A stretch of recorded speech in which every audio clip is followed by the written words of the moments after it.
Épisode 24 de Lyon, cette ville calme et paisible, et je pense que cet épisode sera particulièrement long, et encore je suis gentil.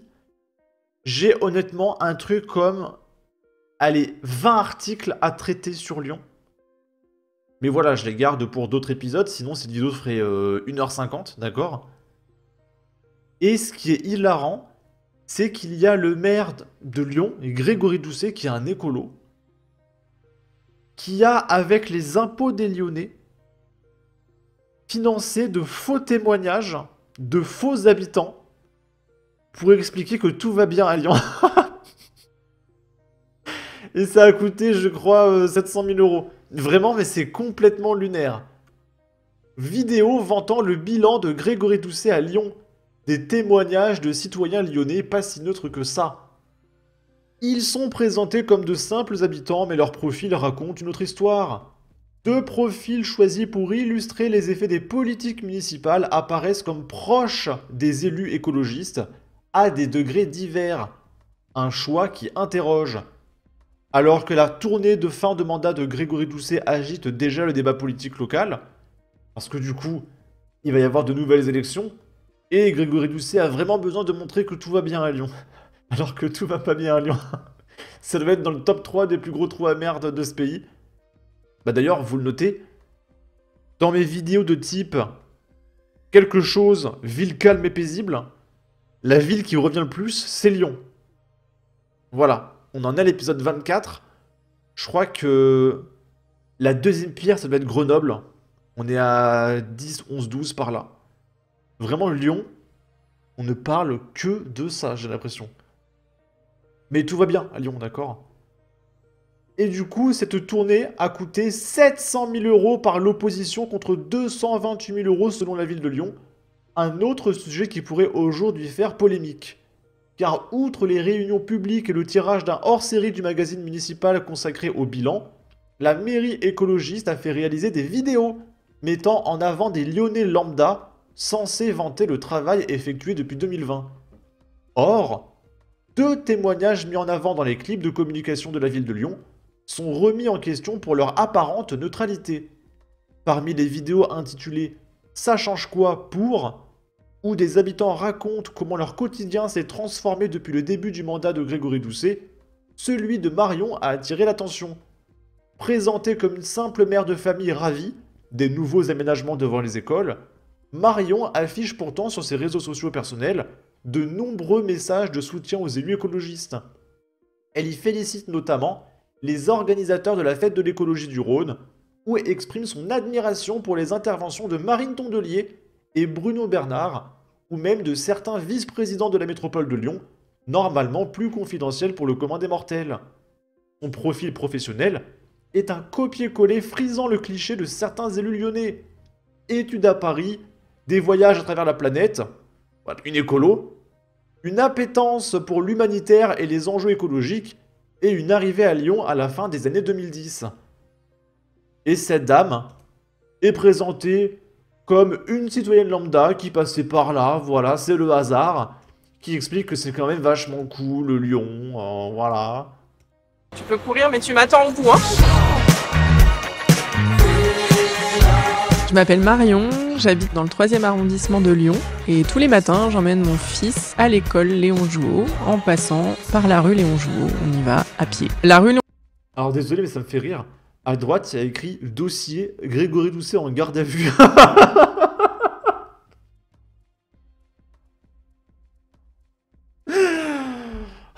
C'est incroyable. Léon Jouot, elle est en partie piétonne. On peut vraiment profiter pleinement de cet aménagement qui est très agréable puisque donc sur une partie de la rue, seuls les piétons et les deux roues peuvent circuler. Ça permet une tranquillité d'esprit pour la maman que je suis. Aux abords de l'école, je retrouve très souvent des gens que je connais, d'autres parents d'élèves, des copains, des voisins. C'est vraiment un moment de socialisation, de rencontre. J'apprécie de pouvoir papoter et je sais que les enfants sont en sécurité. Mon fils joue avec ses copains, je le surveille du coin de l'œil, mais voilà, je sais que je peux discuter tranquillement sans être trop à l'affût. Et les enfants s'emparent du mobilier urbain, ils courent dans la rue et ça fait une aire de jeu finalement plus spontanée. Dans cette rue, je trouve qu'on se sent plus serein. J'espère que la musique est libre de droit. Si le son est bizarre, c'est que ça a sauté. Et il y a écrit à Lyon, plus de 16 000 familles profitent de rues piétonnisées ou sécurisées aux abords des écoles. Et là, on a un deuxième témoignage. Autre exemple, celui de Marcel, filmé en train de se balader dans un espace végétalisé. Elle salue la fraîcheur apportée par les nouveaux parcs et se réjouit des espaces de verdure de la place Bir Hakeim. Là encore, son profil caché aux internautes interroge. Marcel siège au conseil d'administration de Grand Lyon Habitat, un organisme dépendant de la métropole de Lyon. Et elle est là, oui, je suis une citoyenne lambda, j'habite ici avec ma petite famille. À ses côtés, on retrouve plusieurs figures écologistes locales, dont Renaud Père et Raphaël Michaud. Et bien sûr, le président du bailleur social, François Théveniot, l'oncle de Bruno Bernard. Bon, et écoute, je te laisse. Là, je vais partir me promener, là, je pars en balade. Je m'appelle Marcel, je suis... Par contre, ça me fume. Le petit montage où t'as la nana, elle tourne la tête et elle a son sourire niais. Je suis tellement heureuse à Lyon, dans les quartiers bourgeois. Je suis lyonnaise depuis ma naissance. Lyon est une ville où il fait de plus en plus chaud. Ça devient quand même un peu difficile et je trouve que le fait d'avoir des espaces verts comme ça maintenant un petit peu de partout, mais ça devient vraiment très très agréable. Ça fait beaucoup de bien de venir dans des endroits où il y a du monde. De toute catégorie, de tous milieux sociaux, de tout âge, et on reste dans une dynamique et ça... De tous milieux sociaux, je suis pas très sûr. Je suis pas très sûr, Marcel. Permet de vivre. Dernièrement, j'ai découvert la place Bir Hakeim. Eh bien, je trouve cette place vraiment, vraiment sympathique. C'est calme, il y a des parcs pour enfants, ça amène une certaine fraîcheur, une certaine gaieté. C'est quand même mieux que de voir des cailloux. Ah, c'est bizarre, hein. Peut-être qu'il y a un truc que je comprends pas. Mais ils sont où les enfants dans ton parc à enfants? Parce que visiblement il fait jour, il y a du soleil. Ils sont où?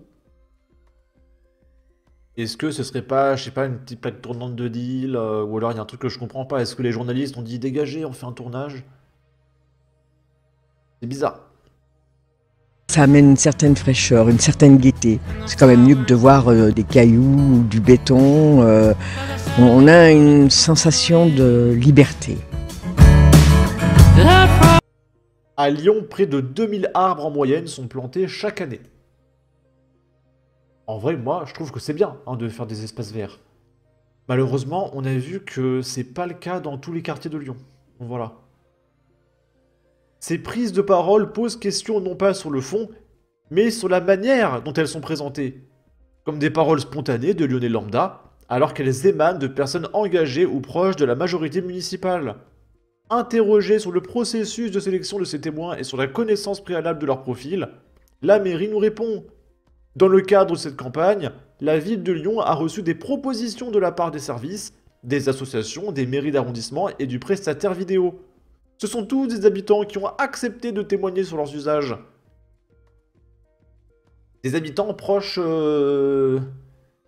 des groupes politiques quand même. Ça veut dire que les habitants lambda, ils voulaient pas participer. Et du coup, on va regarder comment ça se passe à Lyon, cette ville calme et paisible. Lyon, la police prise à partie par des militants associatifs et d'ultra-gauche après l'interpellation d'un dealer guinéen de 18 ans sur la place Mazagran.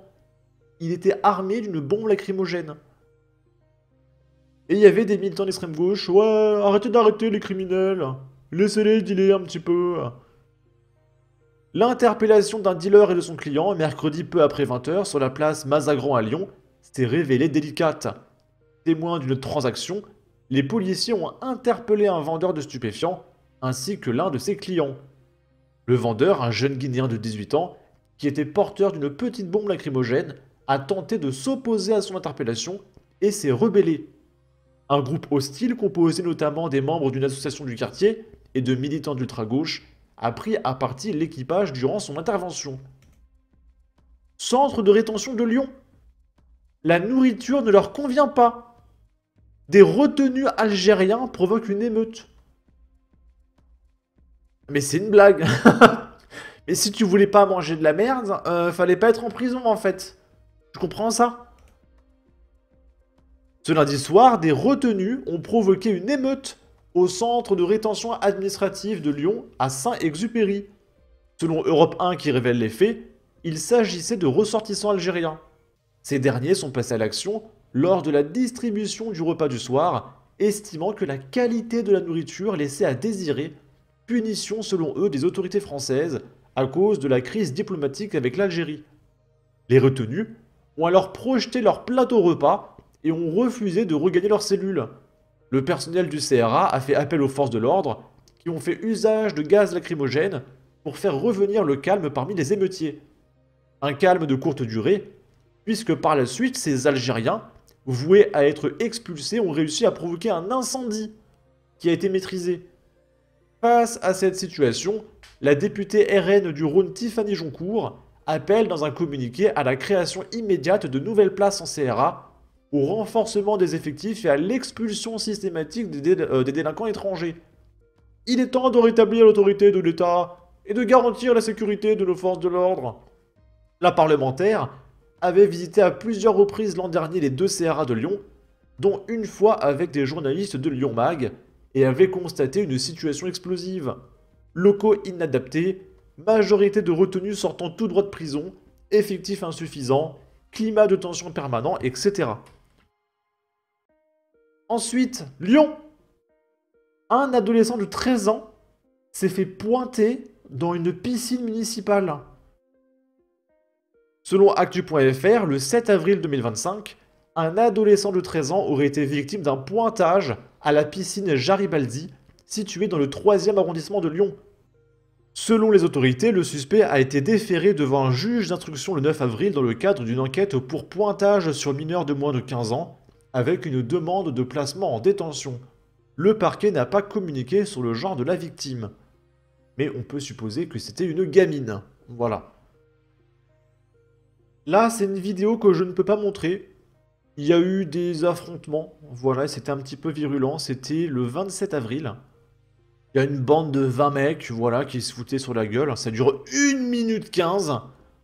On voit le profil, hein.